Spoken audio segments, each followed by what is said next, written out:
But anyways, so yeah, again, just a really really good time. Something that was real fun as well. I want to bring as like, there was a game that was announced. I tweeted it out a couple times. They showed up to the event. Checkmate Showdown, the fighting game, chess game. Have you heard of this? Did you see this?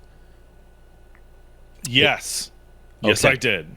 So I'm happy they showed up because I've been like, yo guys, like, let me get my hands on this. I want to know. I want to play it. And it's chess.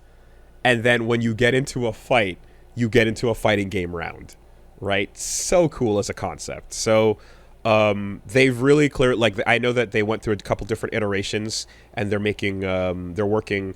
They brought a couple versions to some earlier tournaments. They prototyped it with some fighting game players, and they're also working with some chess experts, and chess.com is working with them as well. And they basically have this game set up where, okay, so you have a chessboard, you have your pieces, and they're cool looking, like army pieces, right? And when you move your pawns are just normal pawns. They will eat and get eaten in one move the way they would in any normal chess game. They because if they had pawns as like actual little fights, there'd be too many of them. It would take too long. It'd be a long goddamn game. Right. So what ends up happening though is pawns, because they don't get into fights, they're real chess pieces, which means they delete any actual units from the board as well if you put them in a position of weakness. Oh, so like a pawn could kill a queen without a fighting game fight. Exactly. Oh, that's interesting. And that's interesting because now pawns are a whole other level of the meta where they're like, oh, a pawn is super dangerous. I don't have to fight. I can just beat you in the chessboard game, right? If you don't use a pawn and you get into a fight with a bishop, rook, a knight, a queen, or the king, you have to play a fighting game round, between each other. Or if it's a pawn, it just wins against the pawn in one hit. But that aspect of it really makes the gameplay a lot of fun. It's a real dynamic system to it. Now, the other thing about it is like, well, hold on a minute. If I'm moving my rook into your bishop and I want to kill it, I should be rewarded for setting that play up, right? And it's like, yes. So the reward is when the fighting game round starts, the rook is a character, the bishop is a character. They both have their own movesets. But as the attacker, I get access to a super that you don't have. Ooh. Right? You don't have any super. I have a full super to use against you.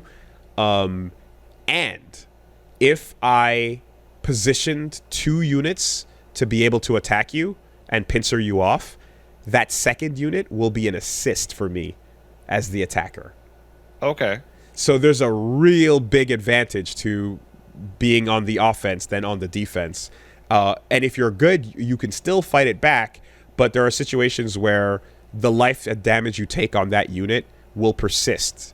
So even if you defend and beat off the attacker, you're going to have to hold on to that lower life and then get attacked again, It's a very interesting concept. Again, the game's called Checkmate Showdown.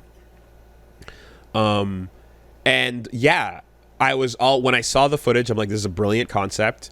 The number one concern I have that every other fighting game fan looking at this is concerned about is the fighting game good?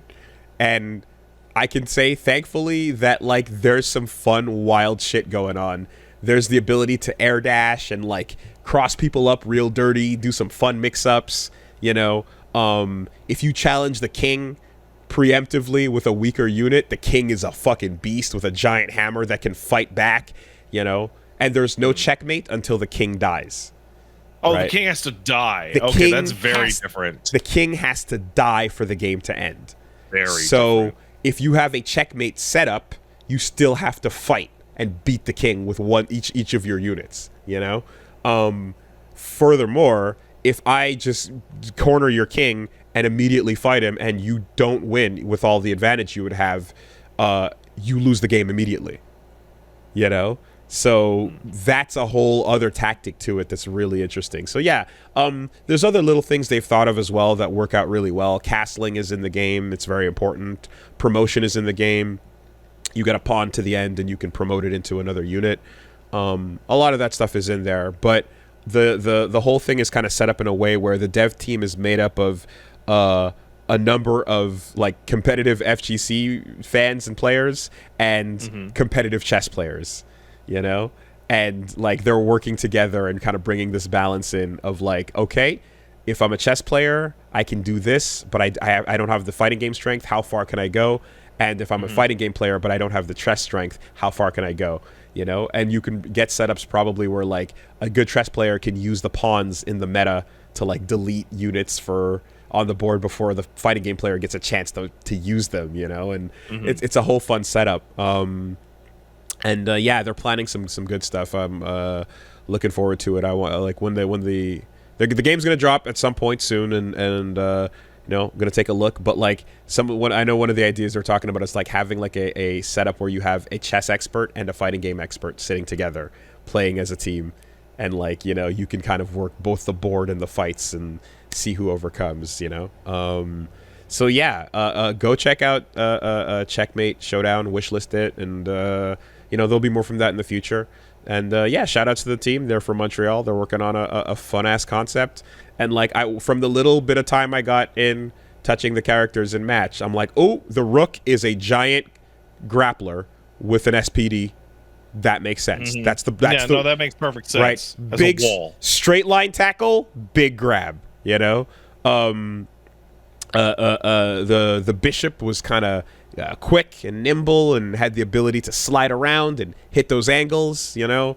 The knight has got a bunch of like weird like stand energy that it can send out and attack you with, and because it's weird and it moves weird. And the queen is just a beast. She can do everything.